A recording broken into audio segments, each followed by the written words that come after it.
Para kaum muslimin dan muslimah yang berbahagia, lanjutkan di bab 16 ialah Al-Qahhar.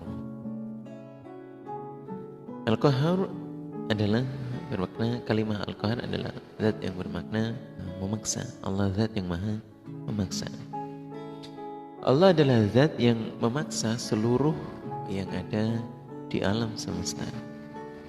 Dan Allah zat yang memaksa kepada semua makhluknya dengan luhurnya dan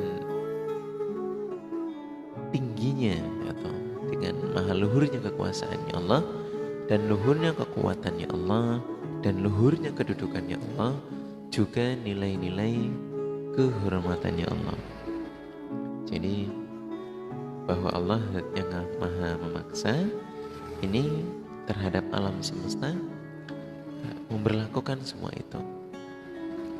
Kalau dalam sebuah riwayat dari Al-Quran bahwa langit dan bumi itu juga memiliki perintah yang dipaksakan oleh Allah atau untuk menjaga makhluknya Allah agar atau tidak goyang dalam permukaan buminya Allah.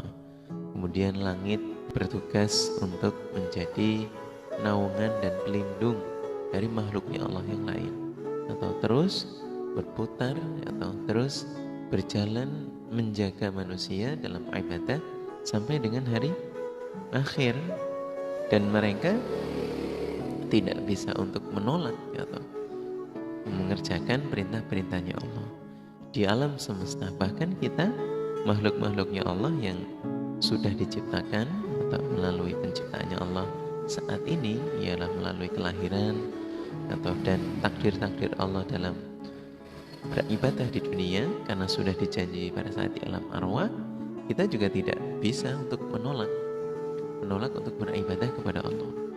Jadi atau dalam sebuah riwayat disebutkan di alam arwah itu ketika Nabi Adam telah dijanji atau dan anak turunnya Nabi Adam dijanji untuk bisa beribadah di dunia, ya, saat itu kita telah menjawab alastu birabbikum, atau Allah berfirman demikian.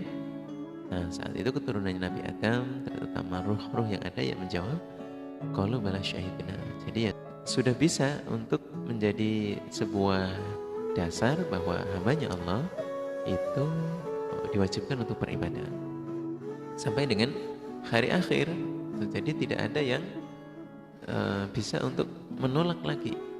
Bahkan kedatangan Al-Quran, kedatangan Rasul itu adalah sebuah tanda dari Allah bahwa hambanya ini atau untuk disadarkan, untuk diingatkan kembali melalui Al-Quran bahwa kita telah dijanji oleh Allah ketika telah lahir menjadi hamba, maka kewajiban kita adalah untuk ingat kembali, sadar kembali dengan perintah-perintahnya, dengan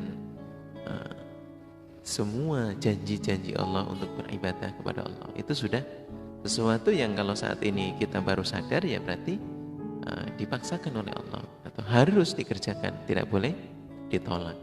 Maka Al-Qahhar, Allah memaksa zat dan seluruh makhluk yang di alam semesta untuk mengerjakan terhadap apa yang Allah perintahkan. Allah memerintahkan semua itu atau memaksa kepada semua makhluknya dengan keluhurannya Allah, dengan kekuasaannya Allah, dengan nilai-nilai kehormatannya Allah. Jadi hambanya wajib untuk mengerjakannya. Para kaum muslimin dan muslimah yang berbahagia, bahwa dalam hal perintah itu sifatnya adalah mutlak.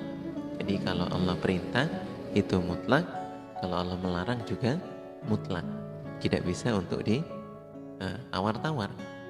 Atau terus bagaimana cara mengerjakan sesuatu yang mutlak? Ya tidak boleh untuk ditolak. Bagaimana kita bisa mengerjakan semampu dan sepol kita? Tuntunan untuk mengerjakan yang sepol kemampuan kemudian dicontohkan oleh Rasulullah SAW. Contoh dalam hal sholat itu tidak bisa dibantah lagi, sudah harus dalam satu hari atau sehari semalam Allah merintahkan 5 kali sholat wajib. Sholat wajib. Jadi kalau yang sunnah itu ya menurut contoh dari Nabi, kalau yang wajib itu dari Allah dan Rasul dan tidak bisa ditolak lagi, tidak bisa dikurangi.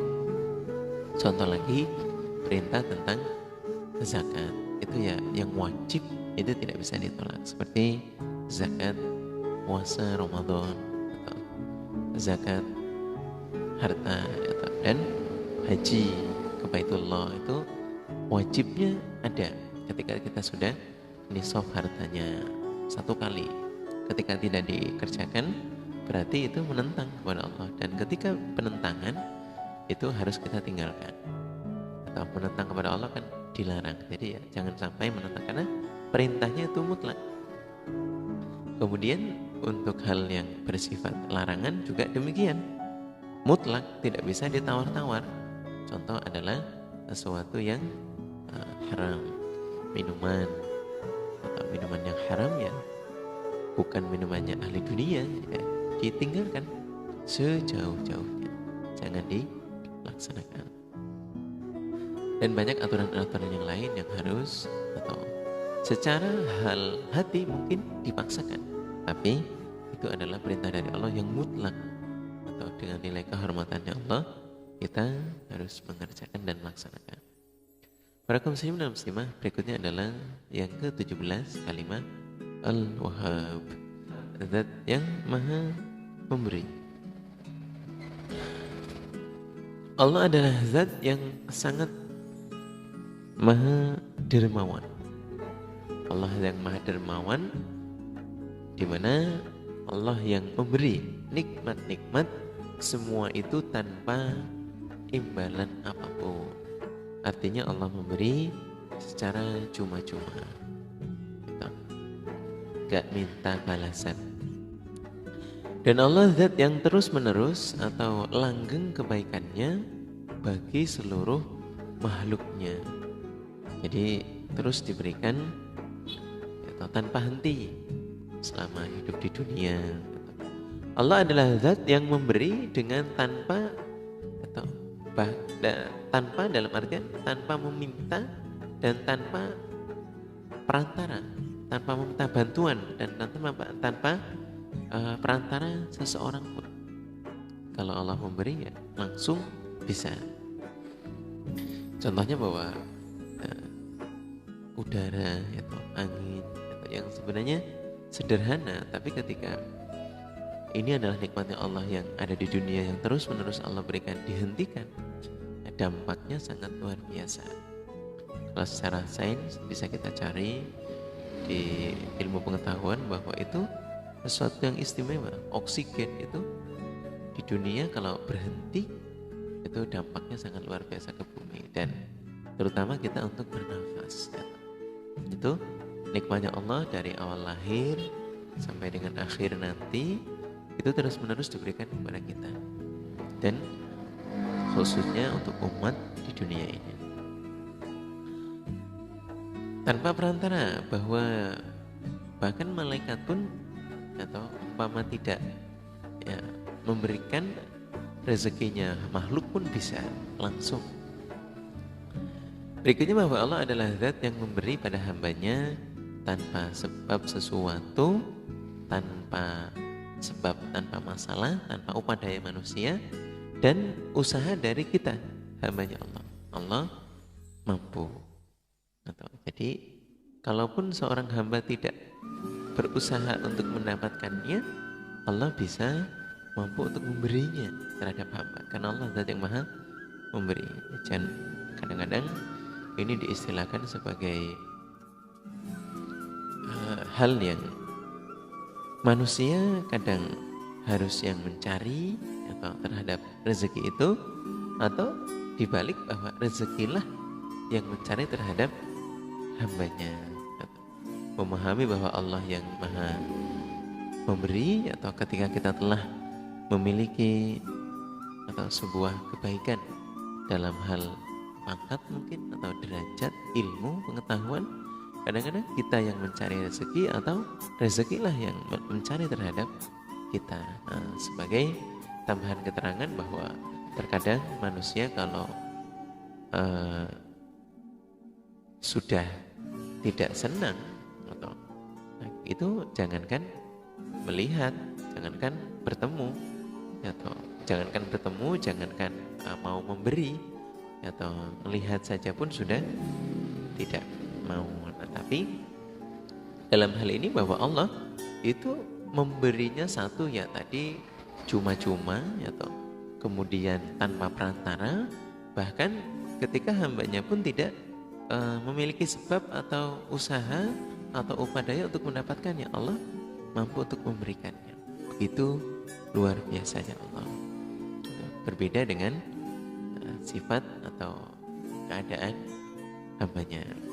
Dan para kaum muslimin dan muslimah, bahwa ketika seorang hamba memberikan, ya toh, kemudian sudah niat, ya toh, kerenteknya itu juga itu dari Allah.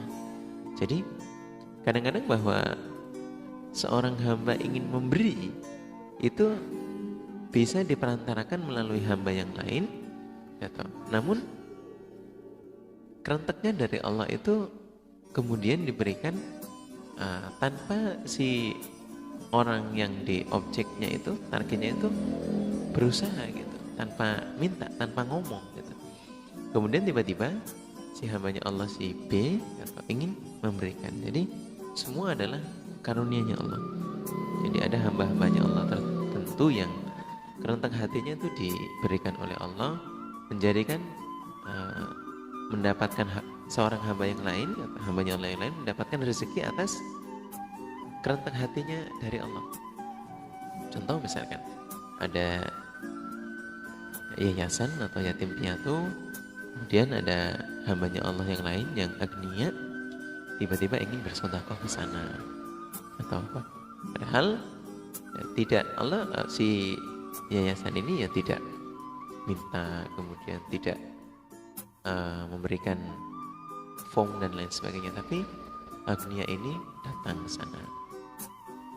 Hal-hal seperti itu bahwa usahanya si yayasan tadi mungkin karena banyak yatim piatu itu tidak ada, tetapi si hamba agniya ini atau hambanya Allah datang mengantarkan rezekinya. Nah ini nih hal-hal yang mungkin akan kita jabarkan sebagai ya rezekilah yang menghampiri, atau maka Al-Wahhab di mana Allah memberikan sebenarnya bisa tanpa perantara, ya, tanpa perantara dia meminta kepada Allah bisa. Dan namun bahwa usaha kita kepada Allah adalah yang paling utama, ya, karena yang memiliki rezeki adalah Allah, maka kita minta kepada Allah. Jalannya ada kalanya kita yang datang untuk mendapatkan rezeki, atau rezekilah yang datang kepada kita tanpa usaha, tanpa perantara. Namun perlu dipahami bahwa ya tidak adalah istilah muda kaya raya, tua atau kemudian tanpa berusaha, itu ya tidak ada. Bahwa kita tetap bertawakal kepada Allah, kemudian berusaha, berzikir. Nah ini tetap harus dilaksanakan. Nah zatnya Allah yang maha memberi bisa memberi sesuatu dengan cuma-cuma atau terus menerus dan langgeng, atau sampai dengan akhir hayatnya hamba. Nah kemudian bahkan hamba itu tanpa usaha dan upadayanya. Iya, bahwa seseorang yang sudah memiliki ilmu barangkali ya, kemudian mempunyai popularitas, itu rezekinya datang terus, ya, itu dalam artian bahwa Allah maha memberi terus memberikan rezeki kepada siapapun, atau tidak memandang. Kadang-kadang orang-orang yang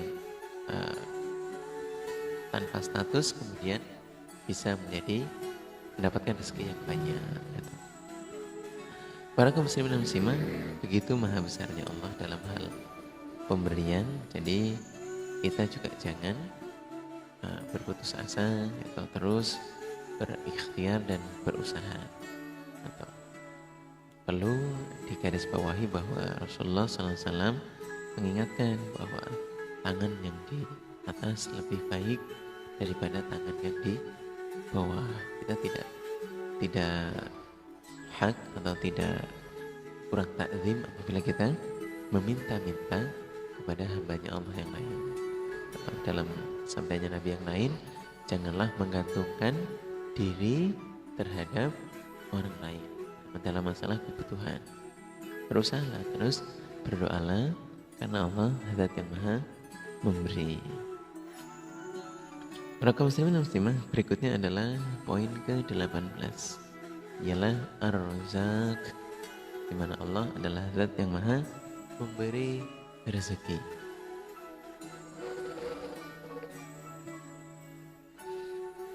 Allah adalah Zat yang menanggung dengan rezekinya hamba. Dan Allah adalah Zat yang meramut setiap diri dengan apa yang menegakkan terhadap diri. Maksudnya adalah hal-hal yang mampu untuk membuat dia tetap bertahan hidup. Allah memberikan apa yang diinginkan atau terhadap apa yang dia butuhkan, terhadap apa yang dia inginkan, yang bisa membuat dia tetap bertahan hidup.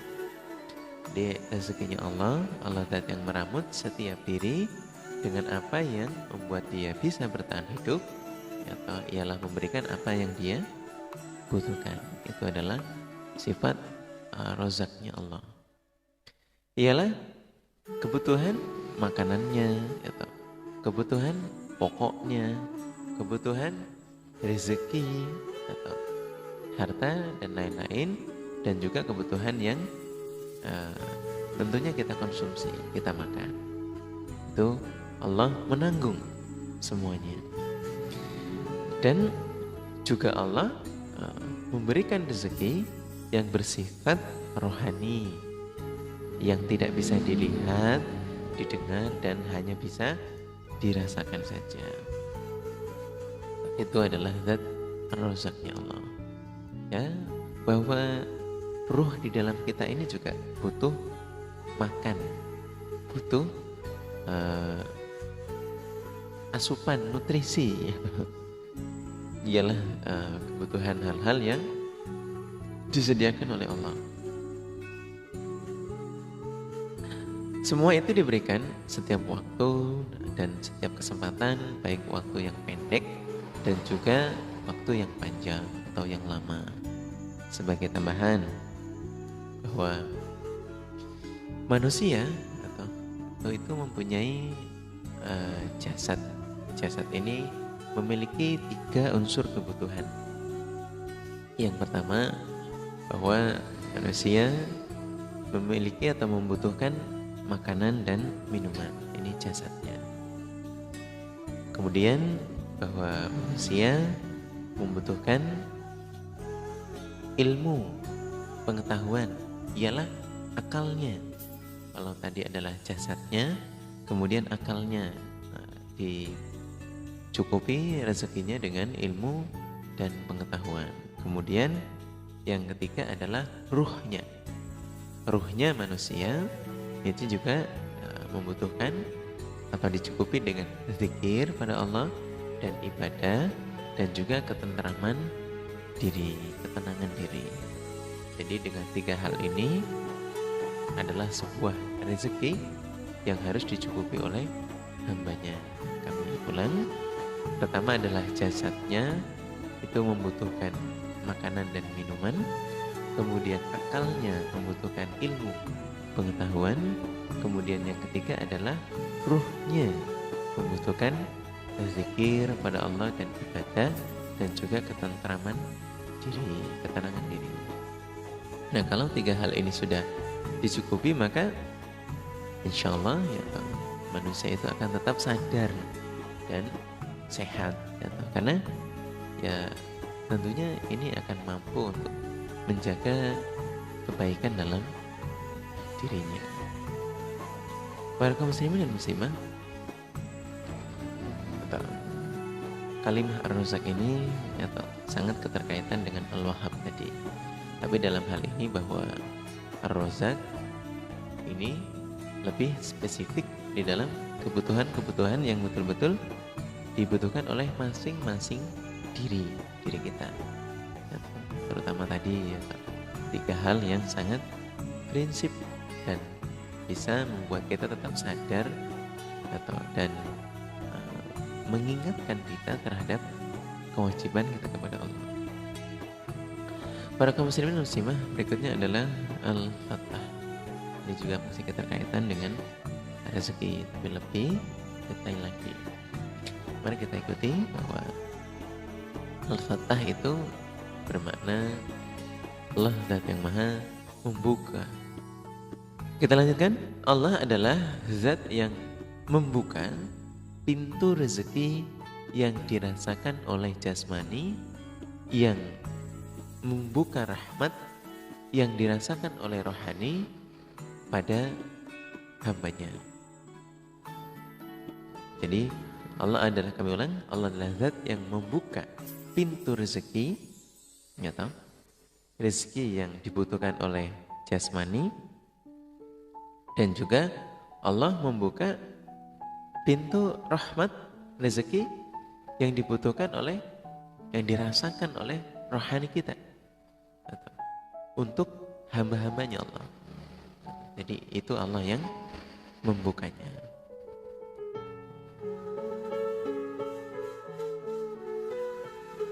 Sebagai tambahan, di awal tadi sudah disebutkan juga, ialah bahwa di mana terkadang rezekilah yang mencari terhadap kita, kitalah yang mencari rezeki, atau kita bekerja, kita bermuamalah untuk mendapatkan rezekinya Allah, mendapatkan harta, ataukah rezekinya Allah yang ketika kita sudah berikhtiar justru mencari kepada kita, Allah berdoa, atau kemudian Allah memaringi